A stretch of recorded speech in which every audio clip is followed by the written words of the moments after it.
बिस्मिल्लाहिर्रहमानिर्रहीम। अस्सलाम वालेकुम। मैं हाज़िर हूँ ब्यूटी टिप्स के साथ, एक नई रेमेडी के साथ जो कि बहुत आसान और ज़बरदस्त है, जो कि बहुत ही निखार लाएगी। और वो करना क्या है मैं आप लोगों को बताऊंगी। उतनी देर में आप लोग लाइक कर लें, शेयर कर लें, सब्सक्राइब कर दें। चले जी, 4 चीज़ ये हैं वो मैं आप लोगों को अभी बताती हूँ। करना क्या है, आप लोगों ने कोई सा भी एक बर्तन ले लें, उसमें 1 चम्मच। अब हम लोग इसमें क्रीम डाल रहे हैं। आप लोग कोई सी भी क्रीम ले सकते हैं जो आप लोगों को आसानी से मिल जाए घर में जो पड़ी है। अब आप लोगों ने वाइटनिंग कैप्सूल डालना है, ये मैं डाल रही हूँ। इसमें आप लोगों ने 2 कैप्सूल डालने हैं। विटामिन ई के डालने हैं कैप्सूल, वो भी 2 डालने हैं। ये एक हो गया, ये दूसरा अब कैप्सूल डाल रही हूँ मैं।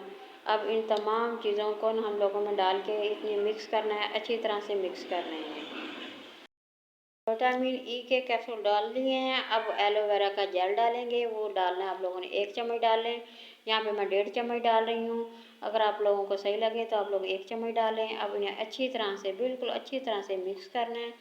हम लोग इतना मिक्स करेंगे कि ये एक जान हो जाए, अच्छी तरह से वो नरम और मुलायम हो जाए। आप लोगों को लगाने में भी आसानी हो और रखने में भी आसानी हो। ये ख़राब बिल्कुल नहीं होती। चाहे तो आप इसे हफ्ता भर डब्बी में भर के फ्रिज में रख लें या किसी बाहर भी रख सकते हैं, ये बिल्कुल ख़राब नहीं होगी। अब इन्हें मैं आप लोगों को लगा ये देखें आप, ये अच्छी तरह से जज़ब हो गई। अगर पसंद आ जाए तो आप लोग लाइक कर दें, शेयर कर दें। अल्लाह हाफिज़।